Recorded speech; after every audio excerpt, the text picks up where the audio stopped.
you somebody say something? So I heard someone talking.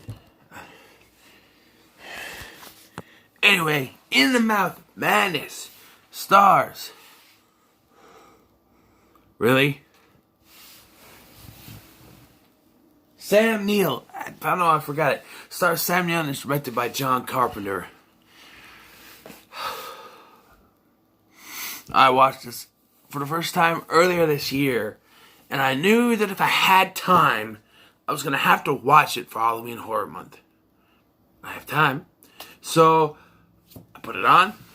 I don't have the DVD. I watched this on Vudu. It's free with ads right now. As of right now. For right now, I should say. So go check it out. This movie is nuts. It stars Sam Neill as an insurance claimant adjuster who is brought on by this company who are looking for their client, a writer by the name of Sutter Kane. They take stabs at Stephen King in this movie for the fact that they say that Sutter Kane has outsold Stephen King many times. He's gone missing, and they send Sam Neill's character John Trent to find him. And on the way, the lines of reality and what has been written within the pages of Sutter Kane's novels begin to blur. So right away, starting off with the positives, the score. You gotta say that with most, if not all, of John Carpenter's films is the score. The score they gave to this, the place at the end, place at the beginning, place at the end. There's some score in between, but that oh yeah. I would play some, but I don't want to get copyright. But it's just the rock and roll type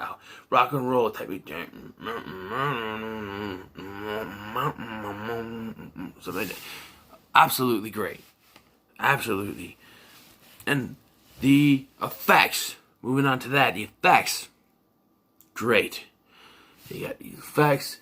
Almost, there's this scene with the old lady. She was from Happy Gilmore, and she was in that episode of the Hughleys that I mentioned yesterday. And they do sort of call back to The Thing, where she turns into a creature effects like The Thing. I've never seen The Thing. Never seen Prince of Darkness. This is supposed to be a trilogy. They're not really connected. You can watch them by themselves. I know what happens in The Thing. I never even heard anything about Prince of Darkness, but I watched this one before.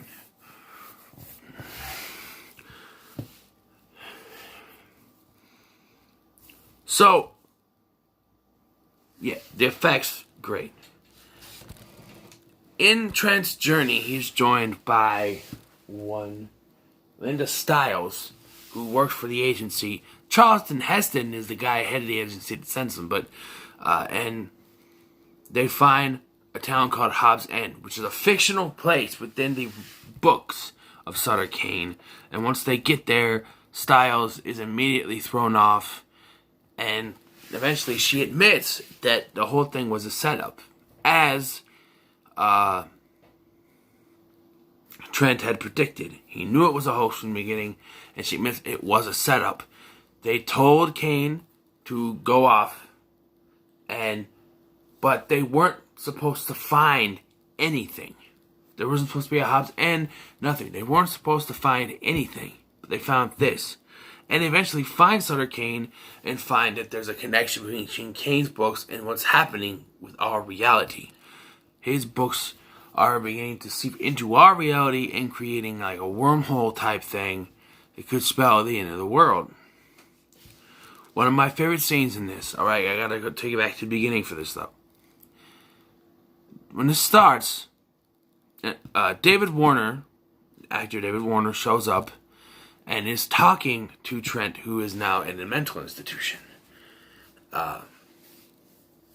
And he tells the entire story of how he went to find Sutter Kane. And at the end, after because it starts with him being killed by Kane's agent, or being attacked by Kane's agent, I should say. And then, I guess he kills someone towards the end. He just attacks and kills someone. and Styles disappears or changes into something. At one point, she keeps saying, "He's riding me." At one point, she says, "He's riding me and he wants me to kiss you." So he's riding whatever the characters are going on. And so he gets arrested, he gets taken into... You probably try to tell them what's going on and they think he's nuts. While he's in a mental institution over after David Warner leaves, stuff happens, end of the world type stuff, and he gets free. And this is where my favorite scene comes in. He's walking around this damaged world, like New York City, I think it is. And it's just like ravaged. Anyone around, it's ravaged. And he's walking in, because at one point before this, he was given the book to bring into the potion company, and he doesn't want it. So he left it behind, and he checks into a hotel where he's given the thing again, I think is how it works. And he destroys it, only to go back to the guy who sent him, saying that they got the book months ago, and it's already being distributed, and that's when things start to go to hell, and he kills that person. So he's walking around now after all this has happened, and after he's been walked out of the asylum, and he sees a theater, and on the marquee it says "In the Mouth of Madness," and that's when he goes in, and he gets the popcorn, he sits down, and what he's watching is everything we have just seen, the entire film. He is watching what we have watched. He's watching the movie. Everything that's happened in this movie, he is watching unfold, and he starts laughing maniacally. Eventually he gets taken out again. Great scene. Great scene.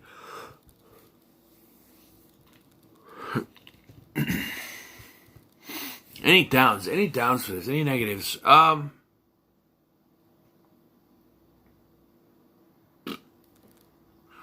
I like to think of.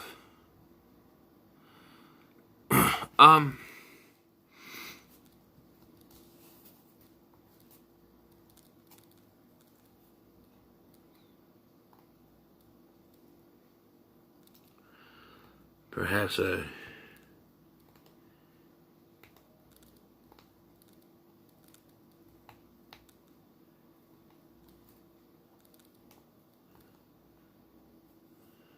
better conclusion, maybe?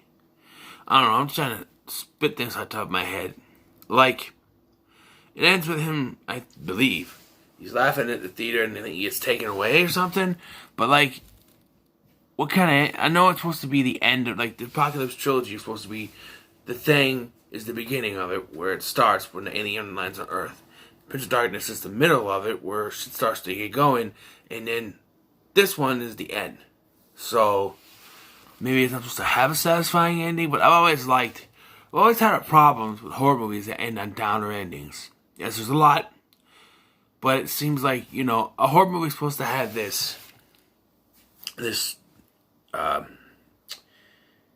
horror movie is supposed to have this kind of formula, You get a story about something at the beginning happening, you get all the bad stuff from the middle, and by the end, there's one survivor, and everything is done. It's over with, and they can, move on.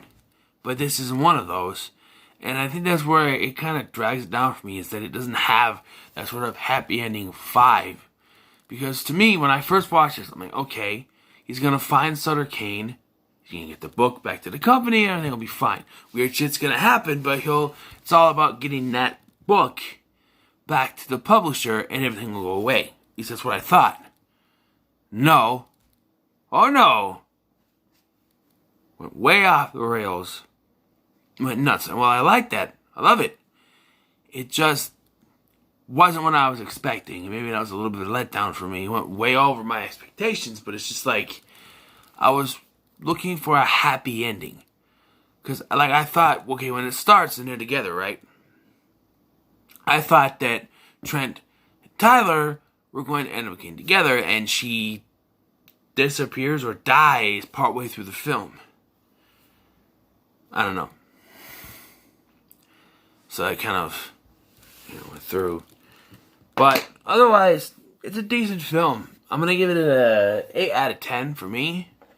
What are your thoughts on In the Mouth of Madness? Remember to like, share, and subscribe. And of course,